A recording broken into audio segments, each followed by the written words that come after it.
इंचाचा गळा असतात, वयस्कर महिलांसाठी घेतलं असतं. महत्त्वाची टिप्स आहे की बरोबर 7.5 येत वयस्कर ज्या महिला आहेत त्यांचा हा भाग आहे ना थोडासा लोंबलेला असतो. तर नमस्कार मैत्रिणींनो, मी खुशी तुम्हा सर्वांचं स्वागत करते खुशी फॅशन पॉइंटमध्ये. आजचा हा व्हिडिओ मोस्ट रिक्वेस्टेड असा व्हिडिओ आहे. मला खूप साऱ्या अशा कमेंट आलेल्या होत्या की ताई आम्हाला वयस्कर महिलांच्या ब्लाऊजची कटिंग दाखव. खूप साऱ्या मैत्रिणींनी कमेंट केल्या, पण त्यामध्ये आसमा नावाच्या माझ्या एका मैत्रिणीने तर माझा पूर्णपणे फॉलोअपच घेतला. त्यांनी त्यांच्या सासूबाईंची मापे मला इथं पाठवलेली आहेत. जवळपास ती मापे देऊन 2 ते 3 महिने झाले आणि त्या कंटिन्युअसली फॉलोअप घेत होत्या की ताई मला ह्या मापाची तुम्ही कटिंग दाखवा. त्या म्हटल्या होत्या की माझ्या सासूबाईंना एकही ब्लाऊज परफेक्ट असा बसत नाही. तर तो का बसत नाही? कारण ज्या वयस्कर महिला असतात तर त्यांच्या ब्लाऊजची कटिंग करताना आपल्याला काही गोष्टी ह्या लक्षात घ्याव्या लागतात. म्हणजे जनरली आपण जशी कटिंग करतो त्या पद्धतीने त्यांची कटिंग केली जात नाही. तर नेमक्या त्या गोष्टी कोणत्या आहेत ते मी या व्हिडिओमध्ये सविस्तर सांगितलेलं आहे. आणि असाच जर प्रॉब्लेम तुम्हाला सुद्धा असेल तर हा व्हिडिओ आसमा या मैत्रिणीसोबतच तुम्हाला सर्वांनाच हेल्पफुल ठरणार आहे. तर बघा कसं असतं ना की ज्या वयस्कर महिला असतात ना तर त्यांच्या शरीरामध्ये बदल झालेले असतात वयामानानुसार. तर त्यामुळे आपल्याला सुद्धा कटिंगमध्ये बदल करावे लागतात. इथं बाजूला तुम्हाला फोटो दिसत असेल त्या म्हाताऱ्या आजींचा. तर बघा त्यांची चेहऱ्याची स्किन सुद्धा खाली लोंबलेली आहे. म्हणजे खाली स्किन अशी ही लटकत असते. तर फक्त हे शरीरावरच म्हणजे चेहऱ्यावरच बदल होतात असं नाही, तर सर्व शरीरामध्ये हे बदल होत असतात.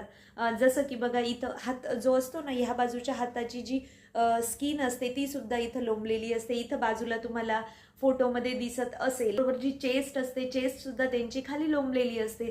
तर अशा वेळेला आपण आपल्या कटिंगमध्ये काय बदल केले गेले पाहिजे ते मी या व्हिडिओमध्ये सांगितलेलं आहे. तसंच आहे ना, जेव्हा आपण वयस्कर महिलांचा ब्लाऊज शिलाई करतो ना तर त्यांचा मागचा गळा हा नेहमी कमी असतो. कारण वयस्कर महिला हा मागील गळा कमी म्हणजे घालणं पसंत करतात. आणि कमी ब्लाऊजची कटिंग करायची म्हटली की मग शोल्डर किती घ्यायचं, मुंडा किती घ्यायचा हा प्रश्न सर्वांनाच पडतो. तर मी त्याचा इथं चार्ट सुद्धा तुमच्याबरोबर शेअर केलेला आहे की मागील गळा हा 5, 6, 7 इंचाचा असेल किंवा 5.5, 6.5, 7.5 इंचाचा. तर त्यावेळेला तुम्ही शोल्डरचं माप किती घेणार ते पण तुम्हाला इथं हेल्पफुल ठरेल. आणि अजून एक गोष्ट बघा, त्यांचा छातीचा भागही खाली आलेला असतो. तर बऱ्याच वेळेला काय होतं ना की ज्या म्हाताऱ्या आजी असतात तर त्यांची जी क्रॉस पट्टी आहे ना ती ब्लाऊजवर म्हणजे कटोरीवर चढलेली असते. तर त्यावेळेला नेमकी कटिंगमध्ये कुठे बदल केला गेला पाहिजे आणि कोणती गोष्ट आपण विचारात घेतली पाहिजे ते सुद्धा मी सविस्तर या व्हिडिओमध्ये सांगितलेलं आहे. या व्यतिरिक्त अजून खूप साऱ्या अशा महत्त्वाच्या छोट्या छोट्या गोष्टी तुमच्याबरोबर शेअर केलेल्या आहेत की जेणेकरून परफेक्ट असा ब्लाऊज बसेल. हे सर्व झालं कटिंग संबंधी. शिलाई करत असताना सुद्धा आपल्याला खास काळजी घ्यावी लागते. म्हणजे कसं बघा की ज्या म्हाताऱ्या महिला असतात ना त्या एकदम गच्च किंवा टाईट ब्लाऊज घालणं पसंत करत नाहीत किंवा वयामानानुसार त्यांना बीपी शुगर असे काही म्हणजे शारीरिक आजारही असतात. तर त्यावेळेला त्यांना थोडा किंवा वातावरणाचाही त्यांना थोडा त्रास होत असतो. तर ह्या सर्व गोष्टी विचारात घेऊन त्यांच्या ब्लाऊजची जी आपण फिटिंग करतो ना ती सुद्धा सैल ठेवायची असते. म्हणजे ह्या गोष्टीचा सुद्धा आपण विचार केला गेला पाहिजे. त्याचबरोबर बाहीची आपण ज्या वेळेला फिटिंगची शिलाई करत असतो तर त्यावेळेला सुद्धा विचार करायचा. कारण इथला जो भाग असतो ना त्यांचा तर तो असा खाली लोंबलेला असतो. इथं तुम्हाला बाजूच्या चित्रात दिसत असेल. तर त्यावेळेला बाहीची जी फिटिंगची शिलाई आहे ती सुद्धा आपल्याला बाहेरून घ्यावी लागते. हे सर्व मी इथं सविस्तर सांगितलेलं आहे. हे सर्व जाणून घेण्यासाठी व्हिडिओ मात्र पूर्ण बघा. व्हिडिओ आवडला किंवा जरा जरी हेल्पफुल वाटला तर लाईक करा. लाईक करायला मात्र विसरू नका. त्याचबरोबर तुम्ही चॅनलवर नवीन असणार तर असेच नवनवीन व्हिडिओ बघण्यासाठी चॅनलला सबस्क्राईब करा. आणि हो, बेल आयकॉन दाबायला विसरू नका म्हणजे येणाऱ्या नवीन व्हिडिओची नोटिफिकेशन तुम्हाला मिळत राहील. चला तर मग जास्त वेळ न घेता आजच्या व्हिडिओला सुरुवात करूया. आणि अजून एक गोष्ट, आपल्याकडे 28 साईज पासून तर 50 साईजचे तयार कटोरीचे पेपर पॅटर्न मिळतात. आणि हे पेपर पॅटर्न तयार करत असताना खूप छोट्या छोट्या गोष्टींचा असा विचार केलेला आहे आणि त्यामध्ये परफेक्शन असं आलेलं आहे त्यामुळे. आणि बघा बऱ्याच मैत्रिणींना प्रॉब्लेम असतो की जी शोल्डरची पट्टी असते ती अशी पॅक बसत नाही किंवा इथं आर्महोलमध्ये चुन्या येतात किंवा ब्लाऊजला चुन्या येतात, कटोरीचा शेप चांगला येत नाही, कटोरी व्यवस्थित बसत नाही, शोल्डर उतरते, बाहीची कटिंग करताना म्हणजे प्रॉब्लेम येतो, शेप व्यवस्थित देता येत नाही. तर ह्या सर्व जर का तुम्हाला प्रॉब्लेम असतील तर त्याच्यावरची सोल्युशन म्हणजे हे तयार पेपर पॅटर्न तुम्ही हे तयार पेपर पॅटर्न मागवू शकतात आणि आहे तसेच्या तसे ते ठेवायचे आणि कटिंग करायची. अगदी परफेक्ट असे ब्लाऊज बसतात. इथं बघा तुम्हाला दिसत असतील खूप साऱ्या मैत्रिणींच्या तशा कमेंटही आलेल्या आहेत, रिप्लाय आलेले आहेत की ताई आम्हाला ब्लाऊज छान बसले. इथं तुम्हाला बाजूला दिसत असतील असे खूप सारे रिप्लाय आलेले असतात. मी काही स्क्रीनशॉट घेऊन ठेवलेले आहेत की जेणेकरून ते तुमच्याबरोबर शेअर करता येतील. तर बघा, ज्या कोणी मैत्रिणींना हे पेपर पॅटर्न मागवायचे असतील तर त्यांनी स्क्रीनवर दिलेल्या मोबाईल नंबरवर व्हॉट्सॲपला मेसेज करा. फोन मात्र करू नका, कारण आपले म्हणजे जी प्रोसेस आहे ना ऑर्डर घेण्यापासून तर तुमच्या घरी पार्सल पोहोचेपर्यंत सर्व व्हॉट्सॲपच्या मेसेज थ्रूच केलं जातं. काय होतं ना, फोनवर ऑर्डरही घेतली जात नाही आणि वेळही वाया जातो. त्यामुळे ज्या कोणी मैत्रिणींना हे पेपर पॅटर्न पाहिजे असतील त्यांनी या नंबरवर मेसेज करा आणि नक्कीच या संधीचा फायदा घ्या.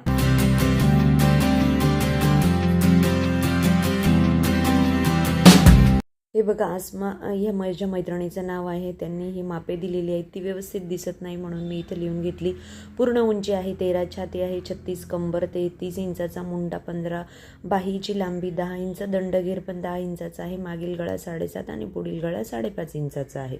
पूर्ण उंची ही 13 आहे, म्हणजे 36 साईजसाठी 13 ही उंची जवळपास मला कमी वाटत आहे. परंतु कदाचित त्यांच्या सासूबाईंची उंची कमी असू शकते.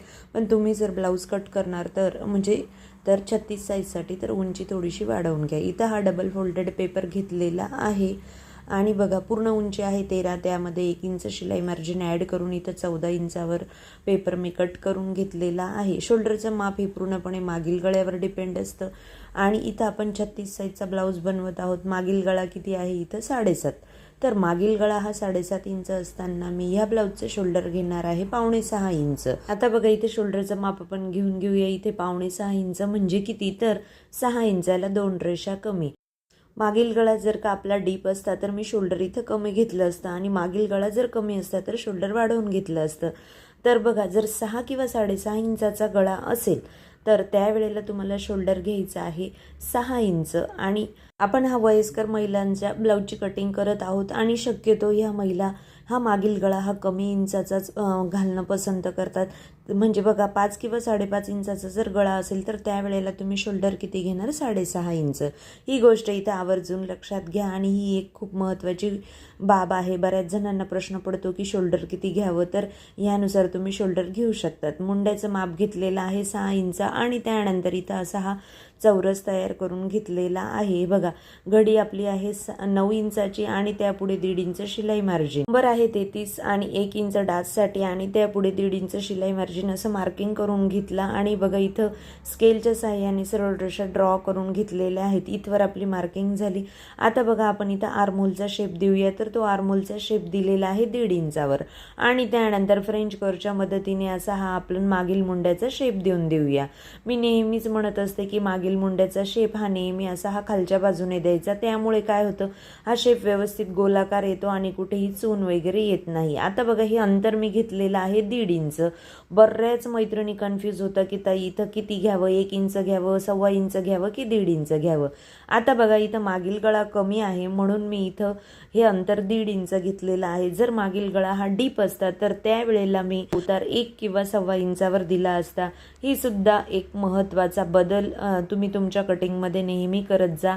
आणि बघा, मी दरवेळेला अशी तिरकस रेषा ड्रॉ करून शेप देत असते, तर बऱ्याच मैत्रिणी कन्फ्यूज होतात. त्यामुळे ह्या वेळेला मी हा स्केलच्या साहाय्याने तिरकस म्हणजे पट्टीने एक रेषा ड्रॉ केली नाही आहे, डायरेक्टच आर्महोलची गोलाई दिलेली आहे. आता बघा, ही गोलाई आपण दिली तर ती परफेक्ट आहे का ते बघूया. आता मुंड्याचं माप आपल्याला त्यांनी दिलेलं आहे 15 इंच.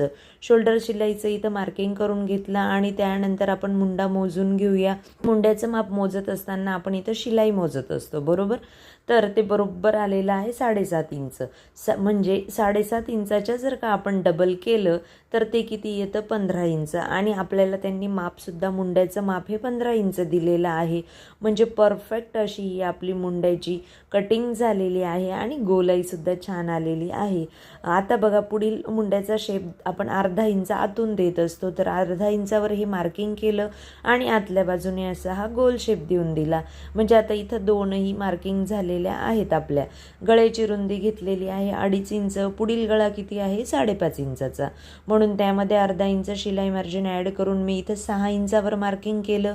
आणि बघा खालच्या बाजूने गळ्याची रुंदी मी फक्त पाव इंच वाढवून घेत आहे, किंवा तुम्ही 2.5 आहे तर 2.5 ठेवली तरीसुद्धा चालेल, कारण वयस्कर महिला या जास्त रुंद गळे घालणं पसंत करत नाही. या छोट्या छोट्या गोष्टीसुद्धा लक्षात घ्यायच्या आहेत.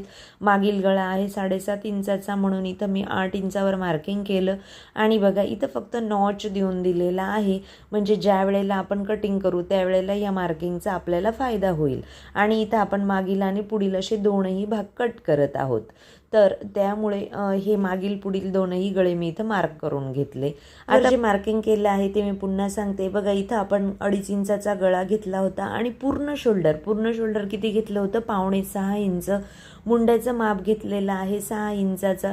आणि इथं मी 1.5 इंचावर शेप दिलेला आहे 36 साईजचा, म्हणजेच 9च्या घडीचा हा ब्लाऊज आहे. याची कंबर होती 33 आणि त्याचा चौथा भाग केला तर तो येतो 8.25 इंच. आणि त्यापुढे ह्या दोनही बाजूंना आपण किती 1.5 इंच ही शिलाई मार्जिन घेतलेली आहे. अशा पद्धतीने आपलं इथवर मार्किंग झालेलं आहे. आता आपण क्रॉसपट्टीचं मार्किंग करून घेऊया. एक गोष्ट इथं आवर्जून लक्षात घ्या, आपण ह्या वयस्कर महिलांचा ब्लाऊज शिवत आहोत तर त्यांची जी स्किन असते ना ती खाली सरकलेली असते, म्हणजेच इथं छातीचा भागही त्यांचा थोडासा खाली आलेला असतो. त्यामुळे क्रॉसपट्टीसुद्धा नेहमीपेक्षा आपण अर्धा इंचांनी खालच्या बाजूला घेऊन घ्यायची आहे. म्हणजे बघा मी हुककडच्या बाजूला 3 इंच आणि कमरेकडच्या बाजूला 2 इंचावर मार्किंग केलं. आणि बघा अशी डायरेक्ट आपण तिरकस रेषा ड्रॉ करायची नाही, तर सर्वप्रथम अशी ही सरळ रेषा ड्रॉ करून घेतली, म्हणजे आपली ही 2 इंचाची खालची योगपट्टी तयार होणार आहे. आणि पुढच्या बाजूला हा 1 इंच पुढे असा हा गोलाकार शेप देऊन द्यायचा.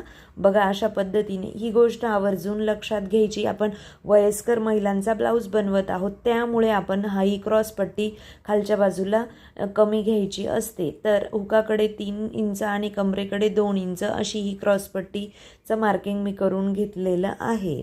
आता बघा इथं आपण कटोरीचं मार्किंग करणार आहोत. कटोरीचं मार्किंग करताना सुद्धा आपल्याला त्याच गोष्टीचा विचार करायचा आहे की बघा 36 साईजसाठी आपण 5.5 इंचाची कटोरी घेत असतो.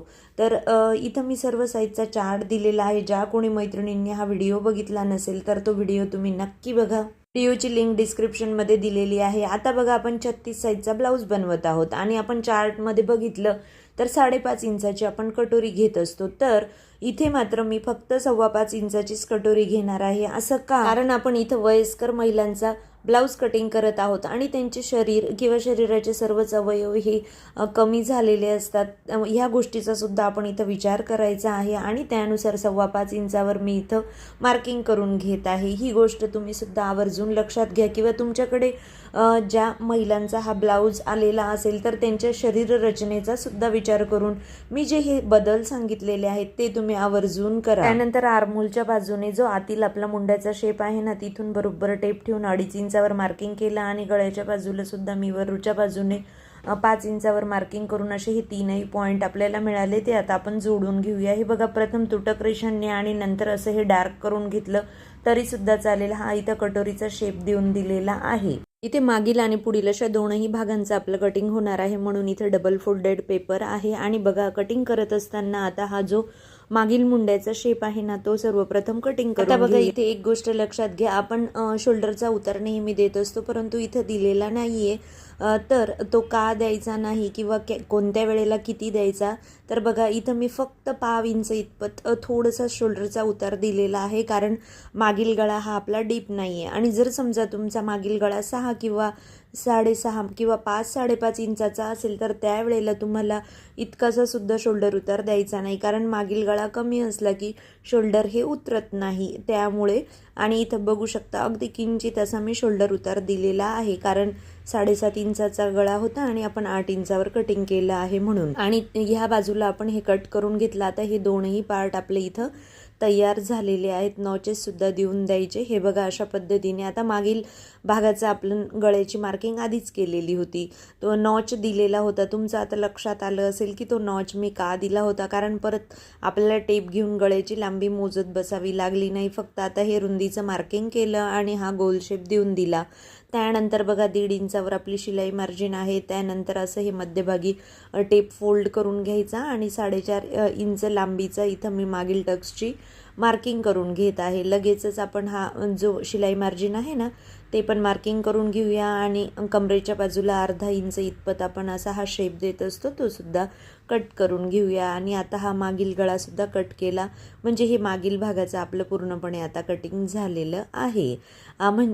तुमचं लक्षात यावं म्हणून परत सांगते, हा बघा 36 साईजचा ब्लाऊज आहे म्हणजेच 9च्या घडीचा आणि त्याचं कंबर आहे 33, त्याचा चौथा भाग केला तर तो येतो 8.25 इंच. मागील गळा हा 7.5 इंचाचा होता आणि इथं हे टक्सचं मार्किंग आपण करून घेतलेलं आहे. आता पुढील भागाची कटिंग करत असताना सर्वप्रथम आपण जो खोल शेप आहे ना आतील मुंड्याचा तो कट करून घेऊया. त्यानंतर खालच्या बाजूने ही क्रॉसपट्टी कट केली आणि ही कटोरीसुद्धा जे मार्किंग केलेलं आहे त्यावरूनच आपल्याला कट करून घ्यायची आहे. हे सर्व आपलं कटिंग झालेलं आहे. आता बघा या साईड पार्टमध्ये आपल्याला कोणताही बदल करायचा नाही, त्यामुळे ते बाजूला ठेवले आणि कटोरी अशा पद्धतीने दुमडून घ्यायची आहे. आणि इथं जवळपास मी जे मार्किंग केलेलं आहे तिथं अशा पद्धतीने अर्धा इंच इतपत मार्किंग करून तो भाग कट करून घ्यायचा आणि इथं मध्यावरही कटोरीच्या मध्यावर नॉच देऊन द्यायचा आहे. आणि दुसऱ्या पेपरवर आहे तशीच्या तशी कटोरी मी ड्रॉ करून घेतली आणि बघा दोनही बाजूंना इथं 1.25 इंच अंतर मी वाढवून घेणार आहे, कारण ह्या वयस्कर महिलांचा ब्लाऊज आहे. त्यानंतर वरच्या बाजूला अर्धा इंचावर मार्किंग करून अशा पद्धतीने बघा तुटक रेषांनी आणि नंतर डार्क रेषांनी असं हे मार्किंग करून घ्यायचं. आय हुकच्या पट्टीसाठी एवढं आपलं शिलाई मार्जिन जात असतं आणि हे जे 1.25 इंचावर मार्किंग केलं आहे ना तिथे एक सरळ रेषा ड्रॉ करून घ्यायची आणि हे बरोबर इथं 4.5 इंचावर मार्किंग करून इथं अशी ही तिरकस रेषा ड्रॉ करून घेतली. खालच्या बाजूने आपलं 1.5 इंचावर मार्किंग करून घ्यायचं आणि हे दोनही पॉईंट असे जोडून घ्यायचे. म्हणजे ही कटोरी आता आपली वाढीव कटोरी तयार झालेली आहे आणि आहे तशीच्या तशी आपण ती कट करून घेऊया. कटोरी कशी वाढवायची आणि किती मापे घ्यायची या संबंधीचा म्हणजे कटोरी ब्लाऊजचा आपला पूर्णपणे क्लास घेतलेला आहे. ज्या कोणी मैत्रिणींनी ते व्हिडिओ बघितले नसतील तर त्यांनी ते व्हिडिओ नक्की बघा. कटोरी वाढवल्यानंतर एक काम नेहमी आवर्जून करायचं की कटोरी ही साईड पार्टपेक्षा अर्धा इंचांनी एक्स्ट्रा आहे का तर ते चेक करायचं. इथे बरोबर आपली अर्धा इंचांनी एक्स्ट्रा आलेली आहे. टक्सचं मार्किंग करण्यासाठी कटोरी अशा पद्धतीने फोल्ड करून घ्यायची आहे आणि बघा खालच्या बाजूला 1.5 इंच रुंदी घेतली आणि इथं लांबी घेतलेली आहे 2.5 इंच आणि इथं हे नॉचेस देऊन द्यायचे आहेत. म्हणजे आपला कटोरीचा टक्सचं मार्किंग झालेलं आहे. आणि हे बघा असे मार्किंग केल्यामुळे आपण जेव्हा कटिंग करतो त्यावेळेला आपल्याला त्याचा उपयोग होत असतो. आता ही खालची क्रॉसपट्टी आहे ना ती पण वाढवून घेऊया. आहे तशीच्या तशी मी आधी ड्रॉ करून घेतली आणि खालच्या बाजूने 1.25 इंच म्हणजे किती तर 1 इंचाला 2 रेषा कमी एवढं अंतर हे वाढवून घ्यायचं. आणि बघा स्केलच्या साह्याने इथं सरळ रेषा ड्रॉ करून घ्यायची आहे. म्हणजे आपली ही आता योगपट्टी वाढीव योगपट्टी तयार झालेली आहे. आता बघा आपलं कंबर किती आलेलं आहे इथं 33, तर त्याचं इथं अर्धा इंच जवळपास आय आणि हुकसाठी सोडून द्यायचा आणि त्यापुढे 8.25 इंच 33चा चौथा भाग केला तर तो येतो 8.25 आणि त्यापुढे 1.5 इंच शिलाई मार्जिन एवढं अंतर आहे का हे आवर्जून चेक करायचं असतं आणि आहे तसंच्या तसं त्यानंतर आपण कट करून घेऊया. हे बघा इथं ही आपली खालची योगपट्टी सुद्धा तयार झालेली आहे. आता हे सर्व पार्ट आपण पाठीमागच्या भागावर ठेवून घेऊया. हा बघा योगपट्टी आणि हा जो साईड पार्ट आहे ना तर तो बघा शिवण्यासाठी आपलं एवढं अंतर जाणार आहे. म्हणजे जर तुम्हाला प्रश्न पडला असेल की 1.25 इंच का वाढवलं होतं तर ते इथं तुम्हाला दाखवलेलं आहे. तर अशा पद्धतीने हे वाढवून घेतल्यामुळे आपल्याला कुठेही कापड कमी जास्त होत नाही. आता बाहीची कटिंग करून घेऊया. बाहीची लांबी आहे 10 म्हणून इथं मी 11 इंचावर पेपर कट करून घेतलेला आहे आणि 10 इंचाची म्हणजे लांब बाहीची कटिंग आहे म्हणून 4.25 इंच ही इथं मी कॅप हाईट घेतली आहे. मुंडा आहे 15, त्याच्या निम्मी केलं तर ते 7.5 इंच येतं म्हणून असं तिरकस स्टेप ठेवून 7.5 इंचावर मार्किंग केलं आणि त्यापुढे 1.5 इंच आपल्याला शिलाई मार्जिन घ्यायची आहे. आणि बघा बाहीचा शेप देत असताना आपण 1 इंचाच्या पुढून शेप देत असतो. तर अशा प्रकारे मी प्रथम तुटक रेषांनी आणि नंतर ही रेषा मी डार्क करून घेतली आणि हा मागील बाहीचा शेप मी देऊन दिलेला आहे. आणि लगेचच आपण काय करणार आहोत पुढील जो बाहीचा खोल शेप असतो ना तो सुद्धा देऊन द्यायचा आहे. छान असा हा इथं फिश कट आला पाहिजे म्हणजे माशासारखा आकार आला पाहिजे. दंडघेर आहे 10 इंच म्हणून म्हणून 5 इंचावर मार्किंग केलं, त्यापुढे 1.5 इंच शिलाई मार्जिन घेतलेलं आहे आणि बघा अशा ह्या रेषा मी ड्रॉ करून घेतलेल्या आहेत. आता इथं एक गोष्ट आवर्जून लक्षात घ्या, आपण हा वयस्कर महिलांचा ब्लाऊज बनवत आहोत आणि वयस्कर महिलांचा ह्या बाजूला आहे ना बऱ्याच वेळेला स्किन ही खाली लोंबलेली असते, जसं इथं तुम्हाला बाजूला फोटोमध्ये दिसत असेल. तर ती गोष्ट तुम्ही आवर्जून लक्षात घ्या. म्हणजे आपण दरवेळेला काय करत असतो की एकतर जे मार्किंग केलं आहे त्यावरून शिलाई देत असतो किंवा थोडीशी आतून देत असतो, पण वयस्कर महिलांच्या बाहीची कटिंग करताना किंवा शिलाई करताना ही थोड्याशा बाहेरील बाजूने द्यायची असते, कारण खालील भाग त्यांचा दंडघेराच्या तिथली स्किन ही त्यांची खाली लोंबलेली असते, म्हणून ही गोष्ट आवर्जून लक्षात घ्या. त्यानंतर आपण बाही ही सेपरेट करून घ्यायची आणि बाहीचा खोल शेप असा हा देऊन द्यायचा आहे. इथं बघा किती छान असा हा शेप आलेला आहे. तुमचा सुद्धा असा शेप आला पाहिजे. बाही कटिंगची नेहमी प्रॅक्टिस करत राहा, म्हणजे तुमचाही असा छान शेप येईल. अशा प्रकारे आपली ही पूर्णपणे वयस्कर महिलांच्या ब्लाऊजची कटिंग झालेली आहे. आणि बघा कटिंग करत असताना कोणत्या गोष्टी विचारात घ्यायच्या आहेत त्या मी इथं सविस्तर सांगितलेल्या आहेत.